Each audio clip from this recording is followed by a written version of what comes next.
Bismillahirrahmanirrahim. Assalamualaikum warahmatullahi wabarakatuh.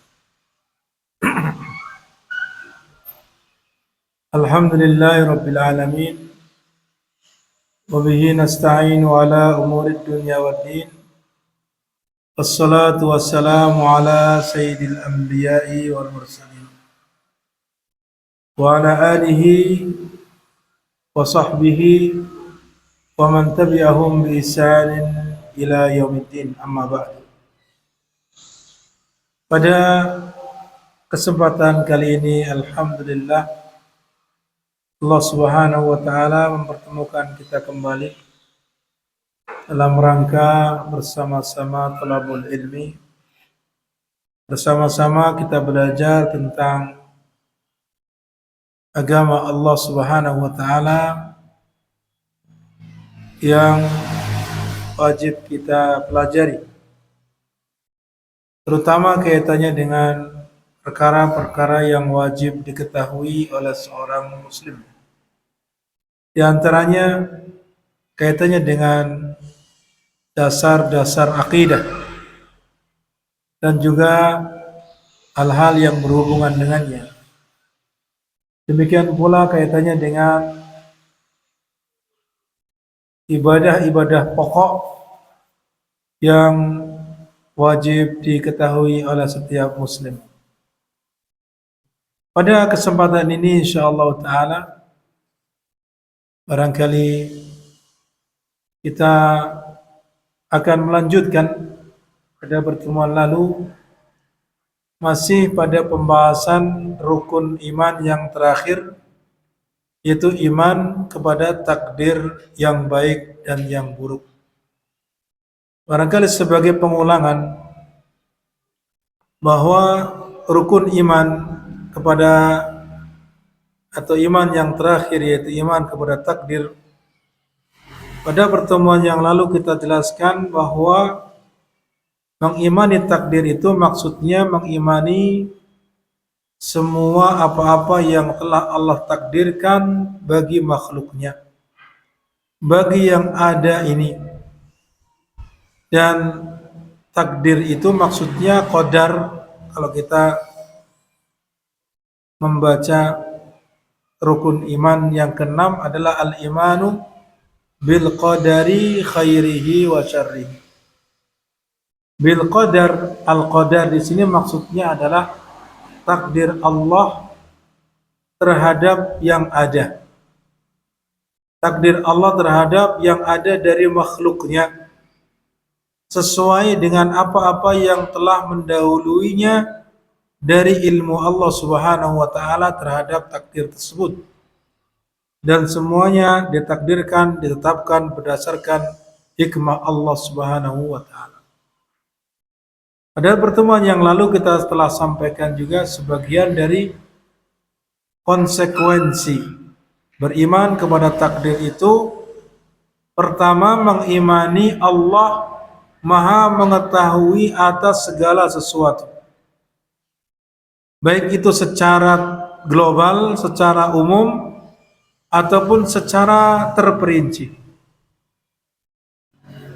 Ya, yang hal itu terjadi sejak zaman azali ataupun yang belum terjadi selamanya nanti.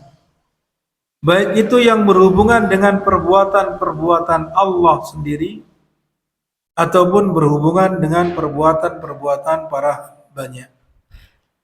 Jadi semua itu telah Allah ketahui, Allah ilmui. Dan itulah kewajiban kita ketika kita mengimani Allah, ya, mengimani takdir Allah. Berarti mengimani juga Allah Maha mengetahui segala sesuatu, baik secara umum ataupun secara terperinci, yang sejak zaman azali ataupun yang akan datang selamanya, sehari sampai waktu yang kita tidak mengetahui, yang hanya Allah saja mengetahuinya. Baik itu yang berhubungan dengan perbuatan-perbuatan Allah ataupun yang berhubungan dengan perbuatan-perbuatan para hambanya. Adapun yang kedua, bahwa konsekuensi kita mengimani takdir adalah juga kita mengimani bahwa Allah telah menulis semua yang Allah tetapkan, yang Allah takdirkan bagi makhluknya di Lauhul Mahfuz, di mana Allah memerintahkan kepada pena ketika pertama kali Allah menciptakan pena agar mencatat semua takdir Allah Subhanahu wa taala.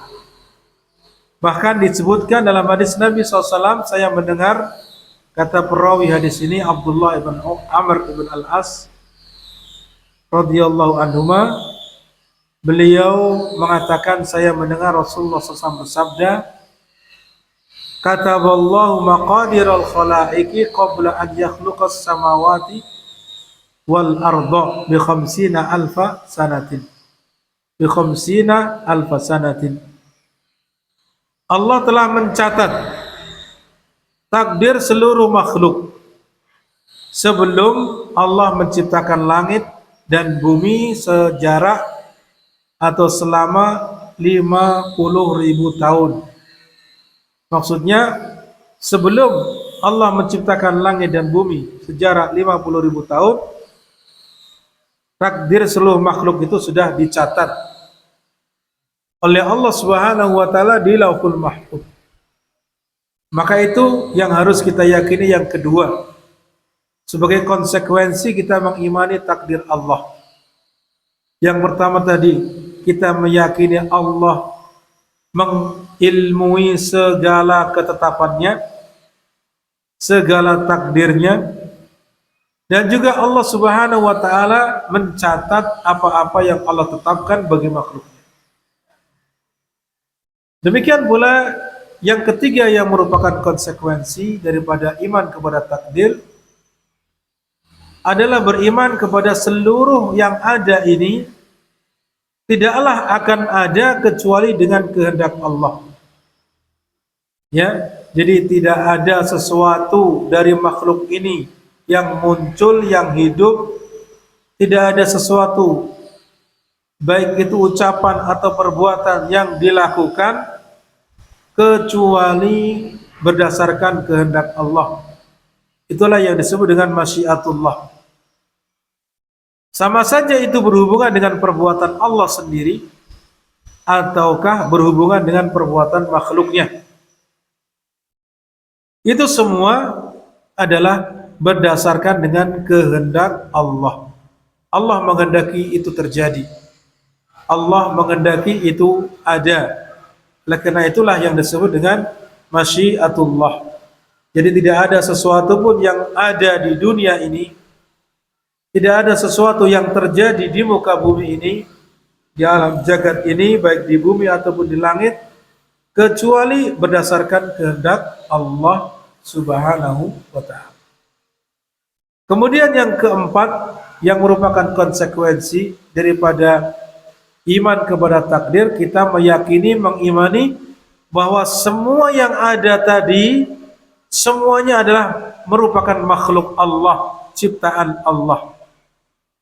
Baik itu yang berbentuk atau yang tidak berbentuk. Baik itu berupa benda ataupun yang berupa bukan benda. Baik itu yang merupakan gerakan atau yang bukan gerakan. Baik itu sebuah perbuatan ataupun sebuah sifat. Itu semua tidak lain adalah diciptakan oleh Allah Subhanahu wa ta'ala. Berarti adanya seseorang itu sedih, seseorang itu bahagia, itu diciptakan oleh Allah. Seseorang itu menjadi memiliki fisik yang demikian, memiliki fisik yang seperti itu, maka itu juga termasuk ciptaan Allah. Seseorang bergerak ke sana dan kemari, memiliki sifat seperti ini dan seperti itu semuanya berdasarkan ciptaan Allah Subhanahu wa ta'ala. Dan apa yang telah kita sebutkan adalah berdasarkan dalil-dalil, baik itu dari ayat-ayat Al-Quran ataupun dari hadis-hadis Nabi Sallallahu Alaihi Wasallam. Akan tapi tentunya apa yang telah kita sebutkan tadi dari keempat konsekuensi ketika kita mengimani takdir Allah yang baik dan yang buruk, ya, yang pertama meyakini Allah mengilmui, Allah Maha tahu semua yang terjadi baik itu sejak zaman azali ataupun yang akan datang. Yang kedua, Allah telah mencatat seluruh takdir daripada makhluknya.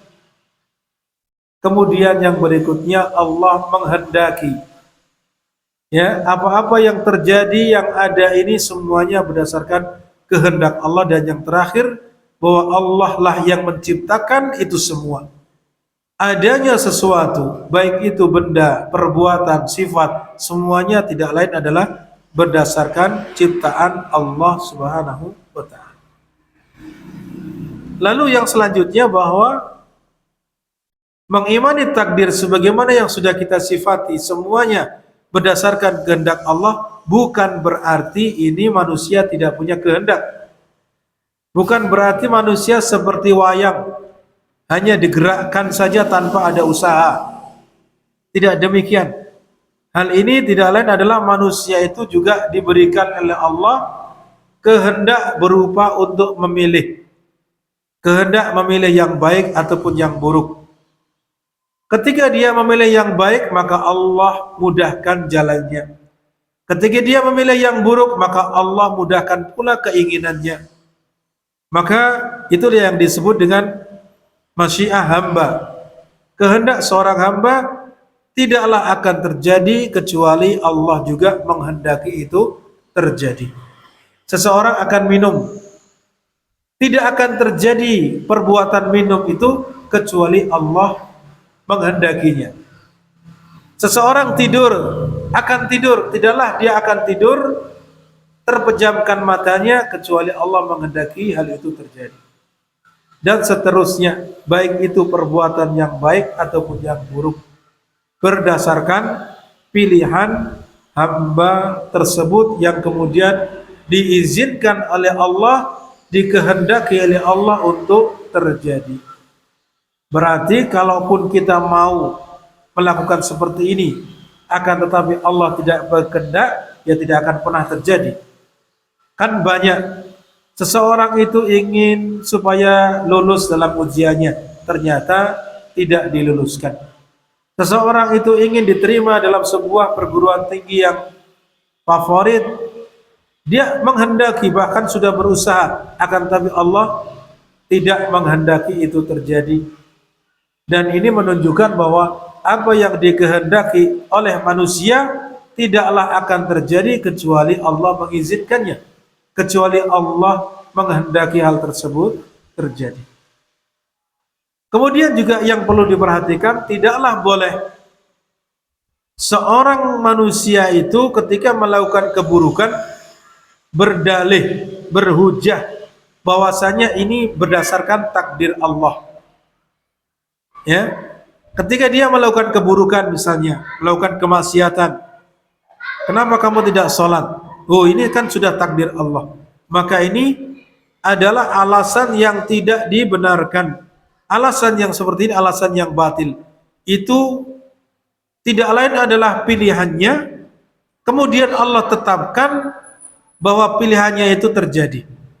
Jadi kalau seseorang berhujah dengan alasan dengan takdir Allah lalu berbuat maksiat kepada Allah, maka alasannya tidaklah diterima.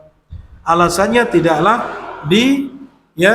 diterima oleh Allah Subhanahu wa taala, karena hal itu merupakan pilihannya sendiri. Kemudian Allah mengizinkan, menghendaki untuk terjadi apa yang dia pilih tersebut.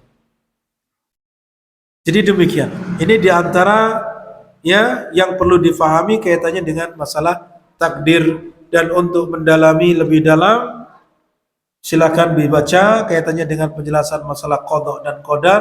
Ada buku terjemahan kecil karya Syekh Muhammad ibn Shalih Al-Utsaimin rahimahullah. Mungkin di situ bisa lebih memahami, atau barangkali nanti ada yang browsing, mungkin bisa disebarluaskan kaitannya dengan tulisan tentang takdir Allah Subhanahu wa taala. Baiklah, untuk selanjutnya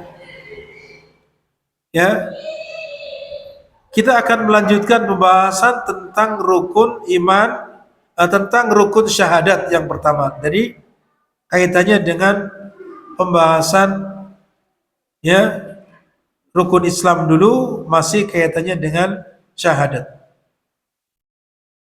Kaitannya dengan syahadat la ilaha illallah atau yang disebut dengan kalimat tauhid. Syahadat tauhid. Syahadat itu ada dua macam. Ya, syahadat tauhid dan syahadat rasul. Syahadat tauhid maksudnya mengucapkan kalimat asyhadu an la ilaha illallah. Bersaksi bahwa tidak ada sembahan yang berhak disembah kecuali Allah.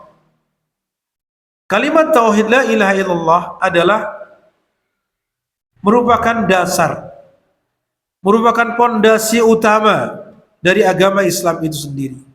Karena seseorang tidaklah dianggap muslim, tidaklah dia disebut muslim kalau dia tidak bersaksi bahwa tidak ada sembahan yang berhak disembah kecuali Allah dan bahwa Nabi Muhammad adalah utusan Allah. Adapun yang pertama yaitu syahadat tauhid. Bersaksi bahwasanya tidak ada sembahan yang berhak disembah kecuali Allah. Ini kita katakan tadi, ini merupakan pondasi yang sangat mendasar dari agama Islam itu, sebagai jalan yang lurus, yang tentunya kalimat tauhid ini memiliki kedudukan yang sangat tinggi di dalam Islam. Ya, di antaranya yang menunjukkan ketinggian kedudukan kalimat tauhid tersebut, yang pertama bahwa kalimat tauhid tadi, syahadat tauhid tadi merupakan rukun pertama di antara rukun-rukun Islam. Kemudian la ilaha illallah, kalimat tauhid tersebut merupakan cabang tertinggi di antara cabang-cabang keimanan. Sebagaimana hal itu disabdakan oleh Rasulullah sallallahu alaihi wasallam, bahwasanya beliau bersabda al-imanu bid'un wa sittuna syu'bah, bahwa keimanan itu memiliki cabang-cabang. Ya, beliau menyebutkan 60 sekian, 63 atau lebih cabang keimanan. Kemudian beliau menyebutkan fa'alaha, yang paling tinggi adalah qaulu la ilaha illallah. Jadi cabang keimanan tertinggi adalah ucapan la ilaha illallah. Adapun wa adnaha, yang paling rendah adalah imatatul adza 'anil thariq. Ya, imatatul adza 'anil thariq. Ini cabang keimanan yang terendah, di mana seseorang menyingkirkan rintangan di jalan, batu atau mungkin ranting yang berada di jalan yang menghalangi orang lewat. Ini dianggap sebuah amalan saleh yang dikatakan termasuk bagian dari keimanan yang cabang keimanan itu paling rendah. Kemudian Rasulullah SAW menyebutkan wal haya'u syu'batun minal iman, dan sifat malu itu merupakan salah satu cabang dari cabang-cabang keimanan. Maka ini menunjukkan bahwasanya cabang keimanan yang tertinggi tidak lain adalah kalimat la ilaha illallah. Kemudian yang ketiga, di antara yang menunjukkan bahwa kalimat tauhid itu, syahadat tauhid itu merupakan ya asas dan kedudukannya tinggi dalam Islam, bahwa kewajiban pertama dan yang terakhir bagi orang yang mukallaf tidak lain adalah mengucapkan kalimat la ilaha illallah. Ketika seseorang yang pertama yang mukallaf, kewajiban pertama dia berarti apa? Itu mengucapkan kalimat la ilaha illallah. Maksudnya meyakini bahwasanya tidak ada sembahan yang berhak disembah kecuali Allah. Demikian pula ketika dia meninggal dunia, sebagaimana hal itu sabdakan oleh Rasulullah sallallahu alaihi wasallam, ya, bahwa seseorang yang meninggal dunia dalam keadaan mengucapkan la ilaha illallah, man qala la ilaha illallah mukhlishan min qalbi, ya, barang siapa yang mengucapkan la ilaha illallah mukhlishan min qalbi, ikhlas dari dalam hatinya, maka apa? dakhalal jannah, maka dia akan masuk surga. Ya, atau man kana akhiru kalamihi la ilaha illallah, ya, dalam sabda Rasulullah SAW, barang siapa yang ucapan terakhirnya adalah la ilaha illallah, yang murni ikhlas dari hatinya, maka dia masuk surga. Ini menunjukkan bahwasanya ucapan terakhir ketika dia hendak meninggal dunia adalah kalimat tauhid, yaitu la ilaha illallah. Maka orang tersebut akan dimasukkan ke dalam surga.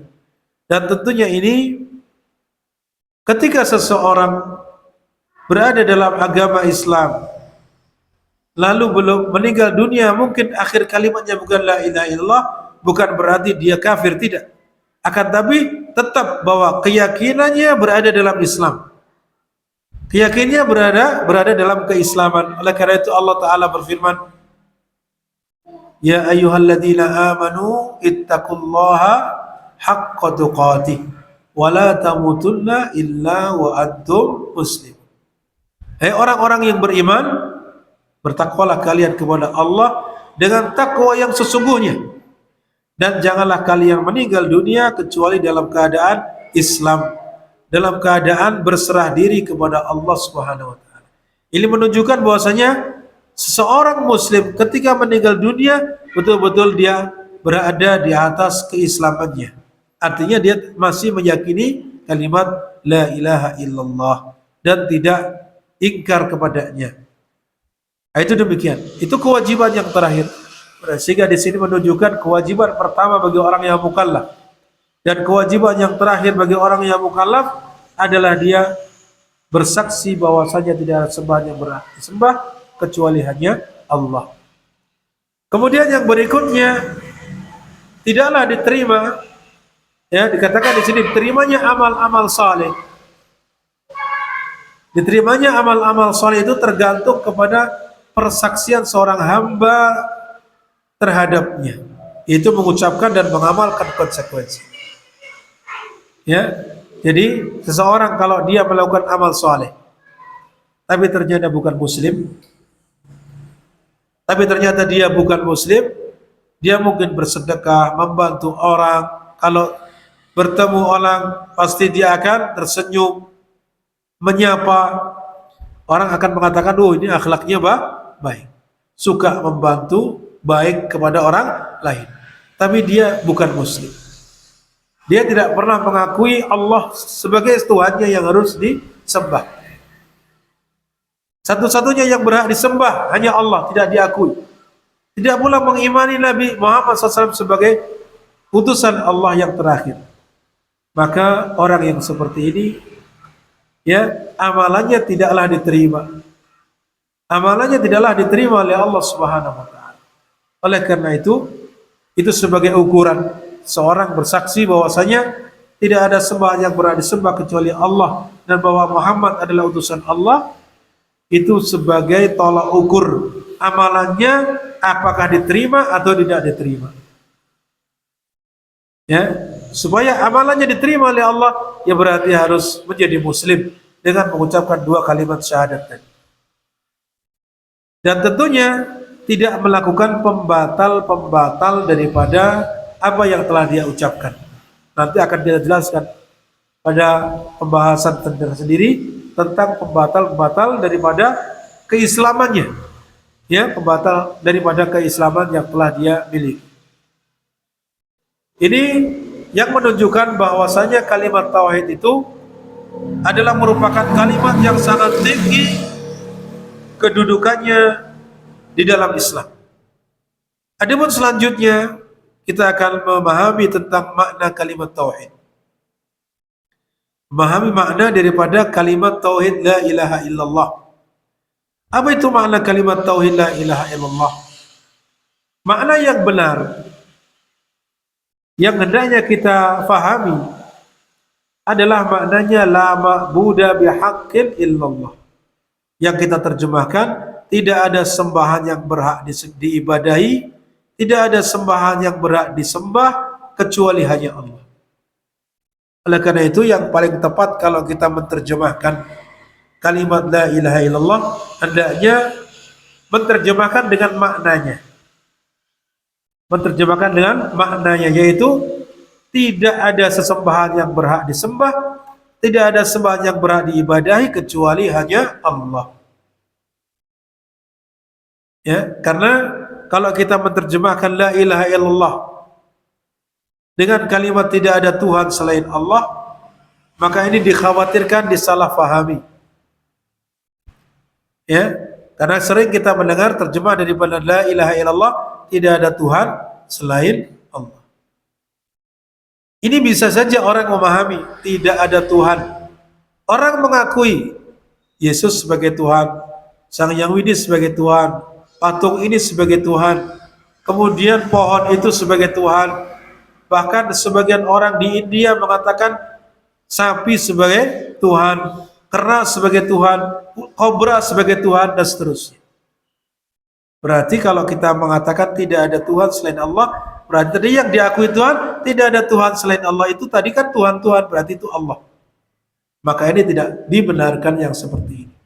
Oleh karena itu, makna yang benar adalah ya, supaya kita tidak disalahfahami dalam menerjemahkan, yaitu tidak ada sembahan yang berhak diibadahi selain Allah. Ini menunjukkan bahwasanya tadi memang Tuhan-Tuhan diakui oleh manusia, sebagian manusia, tapi itu tidak diakui oleh Allah. Itu Tuhan-Tuhan itu tidak ada diturunkan wahyu sedikit pun yang menjelaskan itu sebagai Tuhan, tapi manusia yang mengatakan itu sebagai Tuhan, yang mana mereka tidaklah berhak untuk disembah. Satu-satunya Tuhan yang berhak disembah hanyalah Allah Subhanahu wa ta'ala. Ini maksudnya. Jadi mereka yang dikatakan oleh manusia itu sebagai Tuhan-Tuhan selain Allah tadi, itu tidak layak, tidak berhak untuk disembah. Yang berhak untuk disembah hanya Allah Subhanahu wa ta'ala. Karena dialah Allah yang menciptakan, yang memberi rezeki, yang mengatur alam semesta, yang merajai seluruh makhluknya, yang memiliki seluruh makhluknya. Oleh karena itu, dialah yang berhak untuk diibadahi, tidak selain Allah. Nah, itu demikian. Itu makna daripada la ilaha illallah. Maknanya adalah la ma'budu bihaqqin illallah.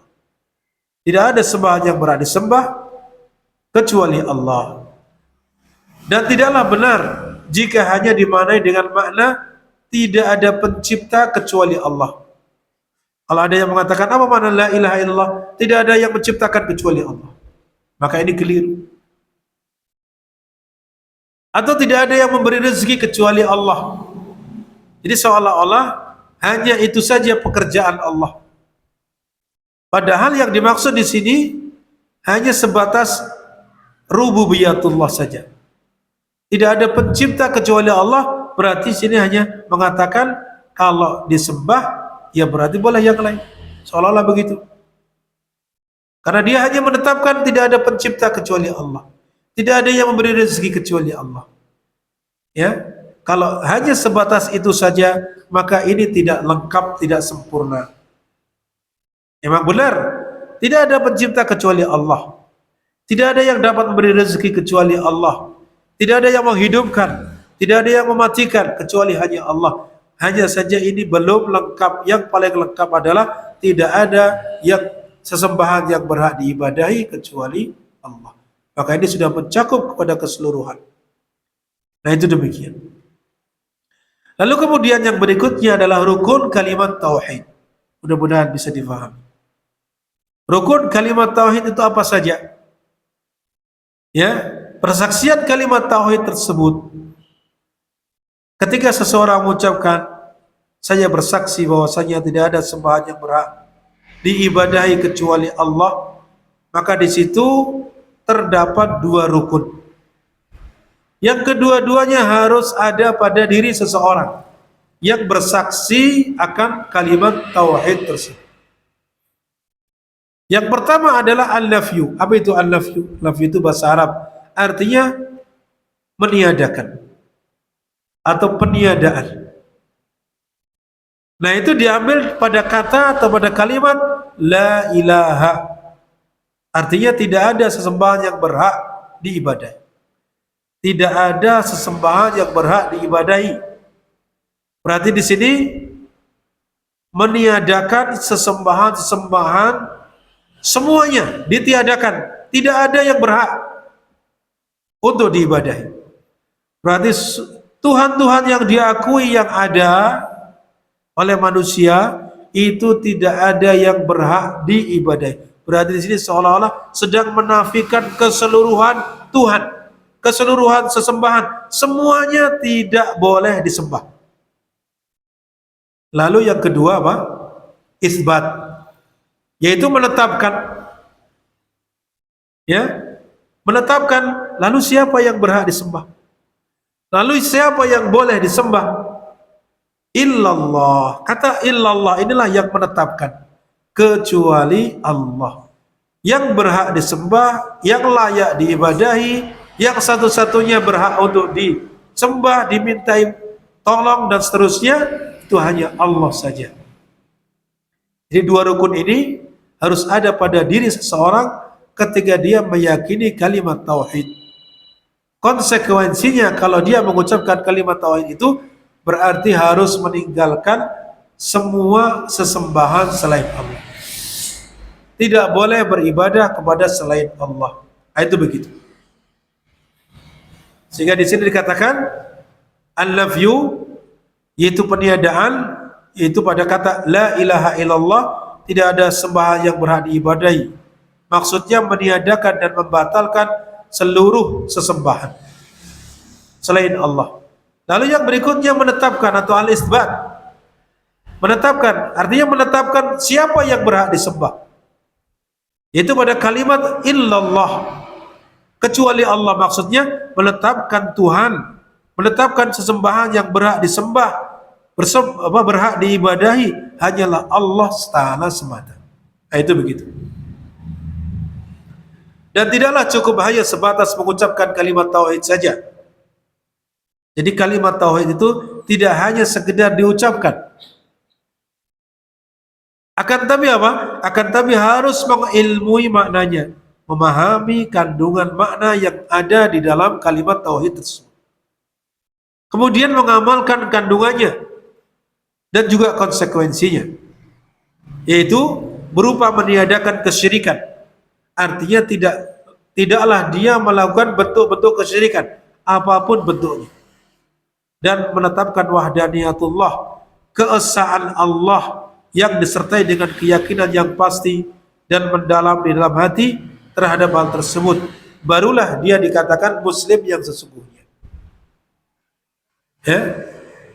Barulah orang yang seperti itu dikatakan muslim yang sesungguhnya. Karena kalau hanya sebatas ucapan tanpa diyakini maknanya, konsekuensinya di dalam hatinya, maka ini sama seperti orang munafik. Orang munafik mengucapkan la ilaha illallah, kalimat syahadat, bahkan asyhadu an la ilaha illallah wa asyhadu anna Muhammad Rasulullah, sehingga dia masuk Islam, tapi imannya belum. Kalau ternyata hatinya tidak meyakini apa yang dia ucapkan, atau justru mengingkari apa yang dia ucapkan, maka berarti dia munafik i'tiqadi. Munafik yang berupa akidah, berupa keyakinan. Maka yang seperti ini adalah sama hukumnya seperti orang kafir di akhirat nanti. Adapun di dunia kita bermuamalah secara zahirnya, dia zahirnya mengaku muslim, dia zahirnya bersyahadat, ya kita perlakukan dia sebagai muslim. Adapun hatinya, jika dia ternyata mengingkari, maka itu urusan Allah nanti, yang mana diancam dengan fiddarkil asfali minan nar. Dia nanti berada di keraknya api neraka. Bahkan lebih buruk daripada orang-orang kafir tulen, karena dia lebih berbahaya daripada orang-orang kafir. Kalau orang-orang kafir jelas permusuhannya, jelas secara zahir menampakkan dia itu kekufurannya. Akan tapi kalau orang munafik mengaku muslim tapi dia musuh dalam selimut, bisa jadi akan menghancurkan Islam dari dalam. Oleh karena itu ancamannya sangat berat. Ancamannya fid darkil asfali minan nar. Itu begitu. Kemudian yang selanjutnya, ikhwani wa akhwati fillah rahimani wa rahimakumullah, Orang yang mengamalkan kandungannya akan tetapi tidak meyakini kebenarannya, maka dia disebut munafik. Sebagaimana yang sudah kita jelaskan. Walaupun dia salat, secara zahir salat, secara zahir dia berpuasa bersama kaum muslimin. Ya, secara zahir dia mungkin berjihad fisabilillah, akan tapi hatinya mengingkari, hatinya tidak iman, maka sama halnya dia sama seperti orang munafik. Kemudian yang berikutnya, barang siapa yang mengamalkan perkara-perkara yang menyelisihinya dari kesyirikan, maka dia adalah musyrik walaupun lisannya mengucapkan syahadat tersebut. Di antara yang menyelisihi kalimat tauhid adalah kesyirikan. Karena lawan daripada tauhid adalah syirik. Seseorang yang mentauhidkan Allah berarti dia tidak berbuat syirik. Kalau dia berbuat syirik berarti bukan bertauhid. Itu begitu. Oleh karena itu, orang yang mengamalkan perkara-perkara yang menyelisihi kalimat tauhid tersebut seperti berbuat syirik, maka berarti dia bukanlah muslim. Dia statusnya adalah musyrik karena dia telah melakukan perbuatan kesyirikan. Walaupun ucapannya mengucapkan kalimat syahadat. Dan nanti akan dijelaskan apa saja yang merupakan perkara-perkara yang menyelisih kalimat tauhid. Itulah yang disebut dengan pembatal keislaman. Nanti barangkali pada waktunya akan kita sampaikan insyaallah ta'ala. Ini demikian. Adapun selanjutnya, ikhwani wa akhwati fillah rahimani wa rahimakumullah, bahwa kita pernah mendengar hadis Nabi sallallahu alaihi wasallam bahwasanya miftahul jannah apa? La ilaha illallah. Kuncinya surga itu apa? La ilaha illallah. Itu maksudnya apa? Yang mengucapkan la ilaha illallah lalu melaksanakan konsekuensinya. Ya. Kunci daripada masuk surga adalah kalimat tauhid, la ilaha illallah. Lalu para ulama menjelaskan bahwa kunci itu tidak bisa digunakan kalau kuncinya tidak punya geriginya. Tidak punya apa? Yang kalau ada kunci motor itu kan ada apa? Samping kanan, samping kirinya ada gigi-giginya kan?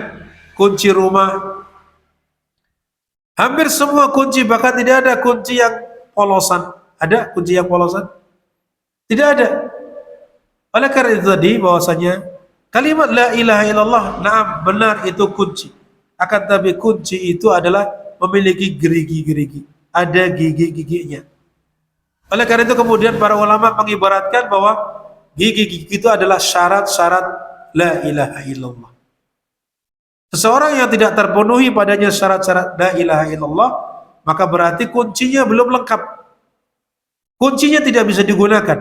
Kalau geriginya masih kurang, ya kunci itu, kalau seharusnya giginya 3 tapi hanya 1 saja, maka tidak bisa digunakan untuk membuka. Giginya seharusnya 5 tapi baru 3, maka ini juga tidak bisa digunakan. Lalu para ulama menyebutkan bahwa gigi-gigi kunci la ilaha illallah tersebut tidak lain ada 8. Itulah yang disebut dengan syarat-syarat la ilaha illallah. Apa saja?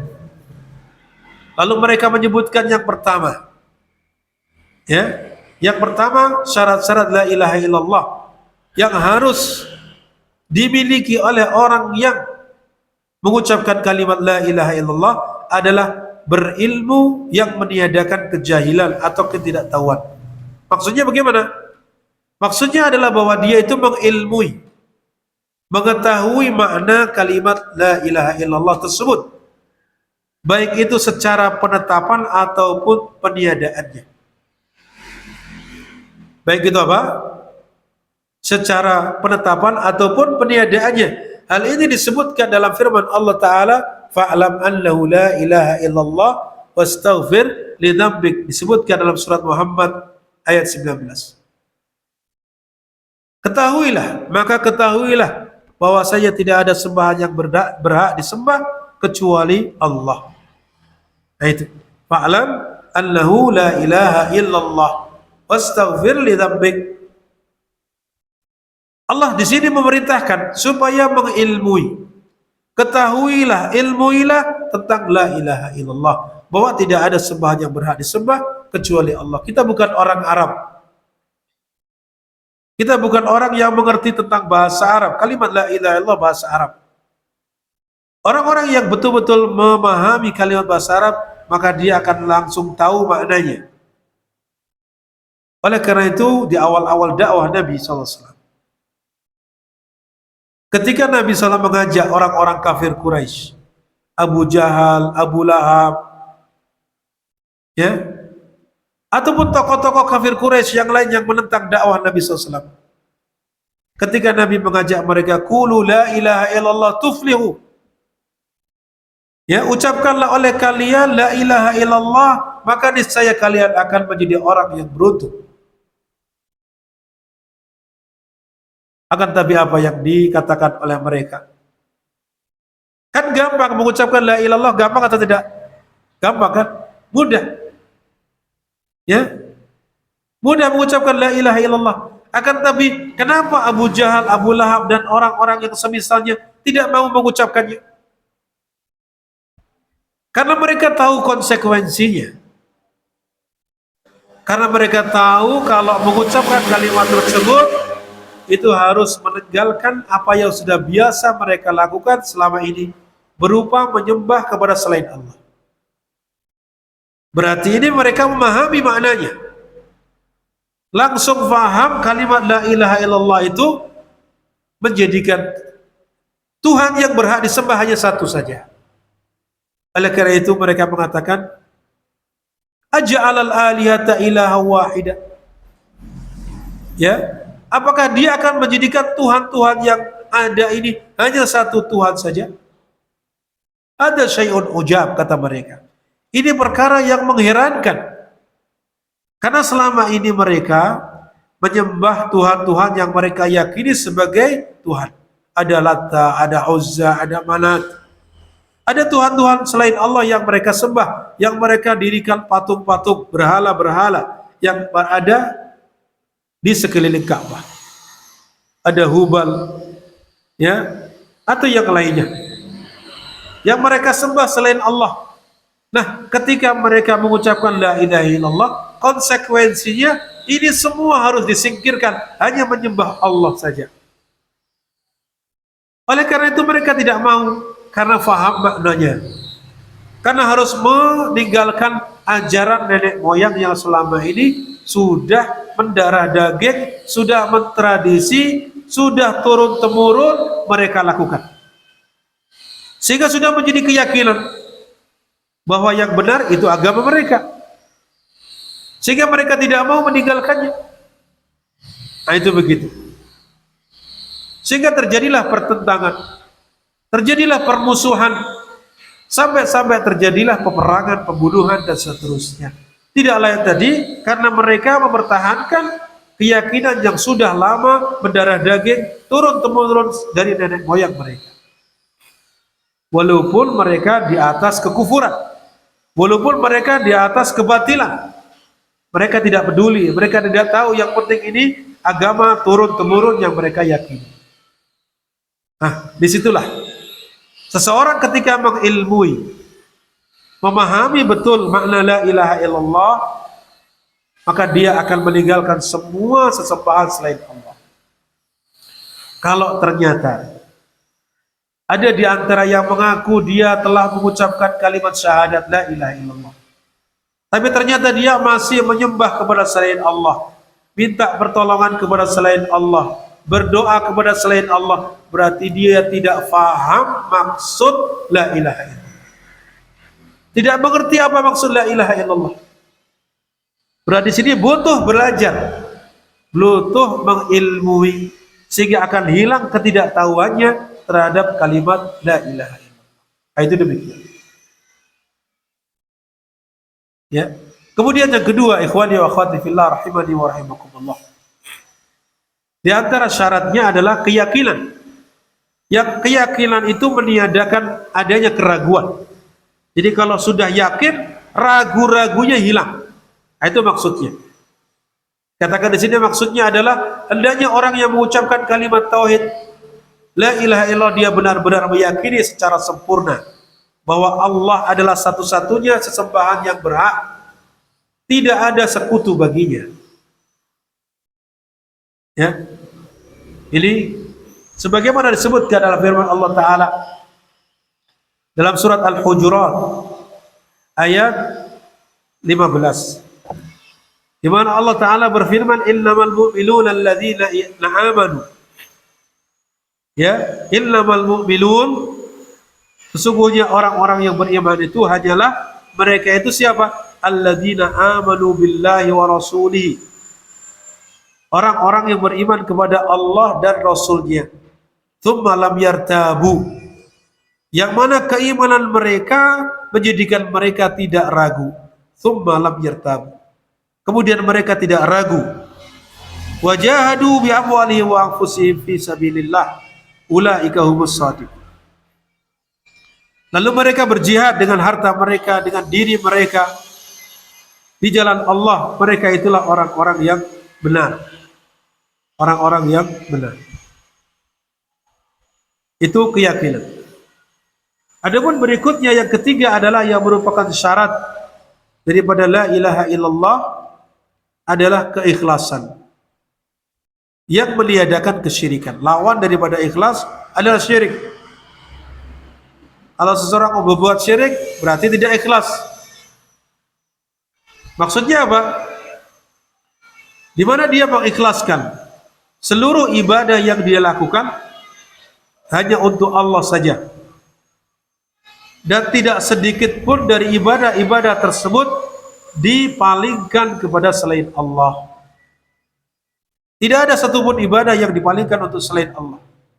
Jadi betul-betul memurnikan ibadah yang dia lakukan dengan berbagai macam ibadahnya, baik itu ibadah hati ataupun ibadah anggota badan, baik itu ibadah batin ataupun ibadah zahirnya, itu betul-betul dimurnikan ikhlas hanya untuk Allah, mengharapkan pahala dari Allah semata. Sebagaimana ini disebutkan dalam surat Al-Bayyinah, di mana Allah Ta'ala berfirman wa ma umiru illa liya'budullaha mukhlishina lahuddin.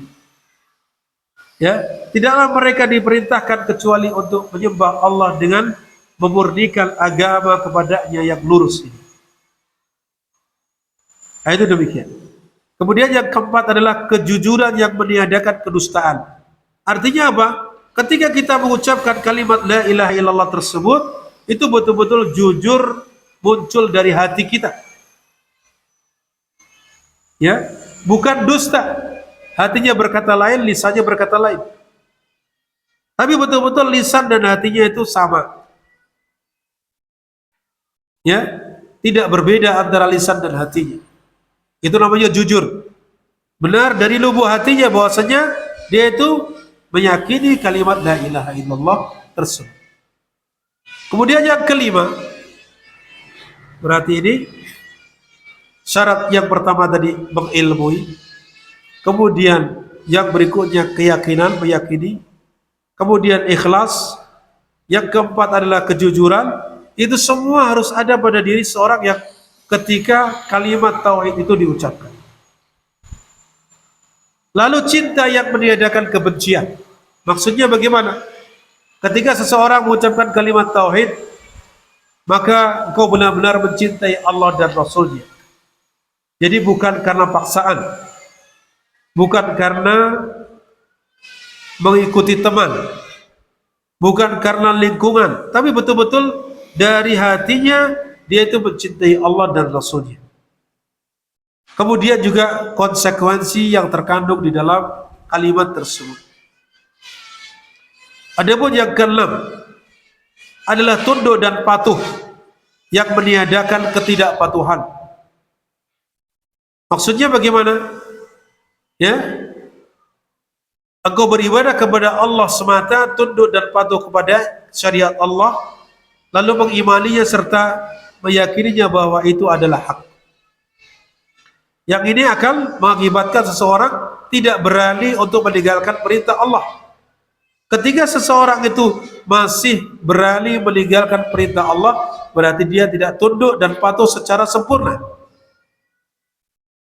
Oleh karena itu, ya, dia harus betul-betul tunduk dan patuh kepada Allah terhadap semua perintah Allah Subhanahu wa taala. Itu demikian. Lalu yang ketujuh adalah menerima yang meniadakan penolakan. Artinya dia betul-betul menerima kalimat tauhid tersebut dan menerima apa yang ditunjukkan oleh kalimat tauhid tersebut, berupa apa? Mengikhlaskan ibadah hanya kepada Allah semata dan meninggalkan beribadah kepada selainnya, dan juga meninggalkan segala bentuk-bentuk kesyirikan. Nah, itu maksud daripada menerima konsekuensi daripada kalimat tauhid yang dia ucapkan. Berarti wujudnya dalam kehidupan kita bagaimana? Ya, kita mengikhlaskan ibadah kita hanya kepada Allah, menjauhi dari perbuatan syirik.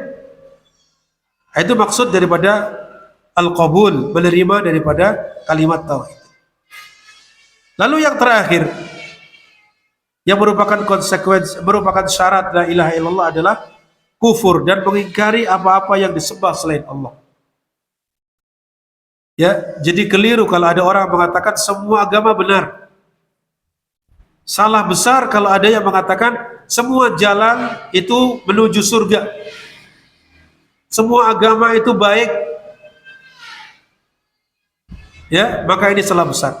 Berarti di sini dia belum memenuhi syarat yang terakhir, di mana dia harus mengingkari bahwasanya agama-agama selain Islam, Tuhan-Tuhan yang disembah selain Allah, itu semuanya tidak lain adalah batil. Ya, kita mengingkari sembahan selain Allah, berarti konsekuensinya kita mengatakan batil, mengatakan tidak benar agama-agama selain Islam. Dan Allah Ta'ala berfirman, inna dina indallahil Islam. Maknanya berarti apa? Kita berlepas diri dari segala bentuk peribadatan kepada selain Allah dan meyakini bahwa hal itu adalah merupakan kebatilan. Maksudnya sesembahan selain Allah adalah batil, tidak layak disembah, tidak berhak untuk diibadahi. Itu begitu.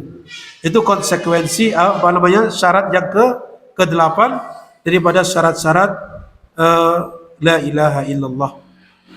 Yang pertama ilmu, kemudian keyakinan, kemudian keikhlasan, kemudian kejujuran, kemudian cinta, tunduk dan patuh, kemudian menerima, dan yang terakhir adalah mengingkari sesembahan selain Allah. Ini di antara syarat-syarat la ilaha illallah yang disebutkan oleh para ulama yang harus dimiliki oleh setiap orang yang mengaku muslim, yang mengucapkan kalimat la ilaha illallah.